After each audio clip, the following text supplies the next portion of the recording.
I'm Coach Amber, and welcome to the MeetRx Success Story Podcast. Today we have Alysha with us, and she will be sharing her success story. Welcome, Alysha. Hi, thank you so much for having me. Absolutely. So, Alysha, tell us, what was going on in your life prior to carnivore? Were you having any health issues?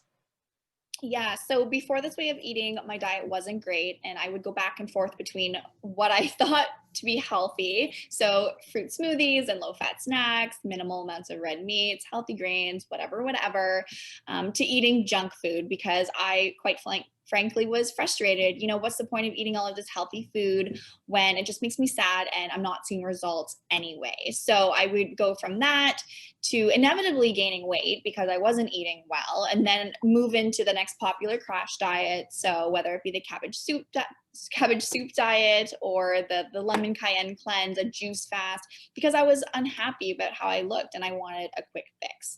It was a terrible cycle to be in, but looking around, it seemed to be what everyone else was doing too. It didn't really think twice about it because everyone I knew was on a diet, trying to get thinner, get that bikini bod, whatever. And the diet industry is so huge and normalized in our culture that I didn't really think twice about these disordered eating habits. And so my weight fluctuated a lot at 5'9". I think I was about 170 at my highest and 120 at my lowest. And for reference, I'm about 140, 145 right now. And, I really didn't feel great at either weight or anywhere in between. My diet wasn't serving me.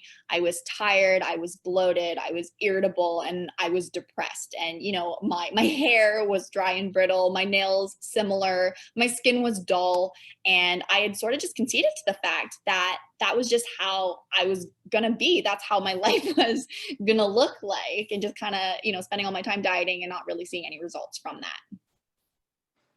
I can understand that completely. So when you first started carnivore, how did you implement the diet? What did you include? What's a typical day like? And did you have any transitional issues?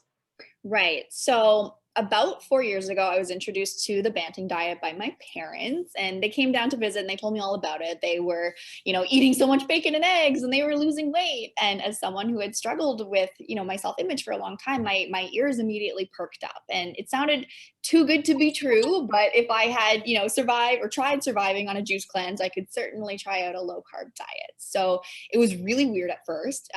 It was delicious, but it felt wrong. It went against everything I knew and was taught to be healthy, but I stuck with it because I was seeing results, and I had lost weight. So about 30 pounds over the course of just over a year, but it wasn't just the weight loss that was a huge benefit for me. So something I didn't even consider was all of the other benefits that I was going to experience through this way of eating. It affected me positively in so many other ways. So in terms of how I eat, I have been a little all over the place with low carb. I love experimenting, so I was keen to find a version of low carb that works best for me. So when I first started, it was basically just meat and a lot of low carb veg and not a ton of fat, because initially I was quite afraid of it. But slowly I realized that, if I'm not eating carbs, I need some source of energy in my diet. So I kind of leaned into the fat a little bit more. And, I started eating still a lot of veggies and salads with meat, but with some fat on top. And then I also did a version of keto that was like lower in protein and super high in fat. And it was okay, but it kind of just like felt a little bit off for me. And it was around this time that I started hearing about this carnivore diet. And at first I thought, quite honestly, it sounded nuts. And I was like, okay, I can get behind the idea of doing no carbs, but no veggies either. Like, are you kidding me? That's how you get big and strong after all, like eat your veggies. So I was like, oh gosh, I don't know. But I opted to learn more about it because I love researching this kind of stuff and just getting as much knowledge as I can on it. So I read blogs and I listened to podcasts, and eventually it didn't sound so crazy. And I'm like, you know what, I think I could do this. And after talking to a friend of mine who was already doing it, she convinced me to try it out for 30 days. And I'm like, what's 30 days, So I did it and I felt great. And I often tell people that when I switched from eating a standard diet to low carb, I felt like I kind of like leveled up. And I felt similarly when I switched from keto to carnivore. And I was really strict carnivore for over a year. I did do dairy, but like no veggies. I kept my seasonings very basic, usually just salt and sometimes pepper. And in the past couple of months, I've become a little less strict with it, but I'm still very much animal based. So my meals are mostly meat, red meat. And, I now think of vegetables as more of a garnish or even a treat, which I think is hilarious because like who would have thought I'd ever think veggies would be a treat?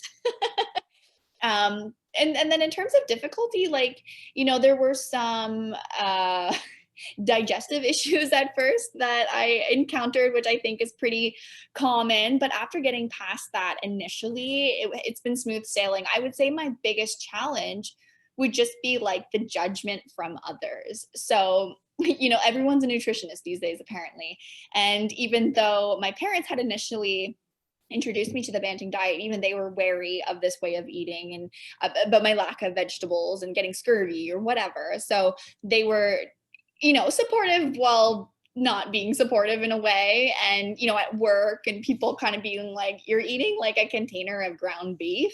Like it's kind of strange. And, trying to, I don't, not that I'm here to argue with anyone about how I feel best, but I certainly felt a little ostracized when eating in that way, and people go out and go to restaurants and I have to kind of nicely either say I'm gonna not eat here, I'll fast through this meal or I'll eat ahead of time or something. So that, kind of caused some social issues with me to a degree. But overall, it's been very good. And having found the Instagram low carb community has been amazing for me. So I started my account about 4 years ago, about when I started my keto journey. And since then, I've met so many incredible people. The community is great. They're so supportive. They make me feel like I'm not so bonkers with my lifestyle. And I've actually met some of my best friends on there. So it's been really, really great. Yeah. I love that. I think community is so important. And you do kind of feel ostracized at first until you become confident and you get into a community that is more like you. So I love that. So, Alysha, now tell us the good stuff. I want to hear about all the improvements since switching over your diet. What have you noticed? Yeah, so since switching over to animal-based nutrition, I've definitely had a ton more energy. My mind feels sharper. Prior to this way of eating, there were times where I would forget what I was saying mid-sentence, and it made me feel like a complete idiot, to be honest. So being able to fully articulate my thoughts was a huge win for me. I'm also no longer feeling bloated all the time. My clothes fit better, and with that, of course, I feel more confident. And, this way of eating also sparked a passion for health and nutrition for me. And I spent a lot of time reading up on it and learning what I could do and educating myself. And during this time, I read several stories of folks who had severe depression who were able to get off of their medication. And I thought that was fantastic. So, as someone who had been on antidepressant medication for over 10 years, that was something that piqued my interest. So I spoke to my doctor about it and we agreed to slowly wean myself off of it and just see how that would go. And it went better than expected, and I've now been off my medication fully managing my symptoms of depression through diet alone for about 3 years now. And thank you. That is my biggest motivation to continue eating this way, followed closely, of course, by how good I just feel physically and, of course, just maintaining a healthy weight.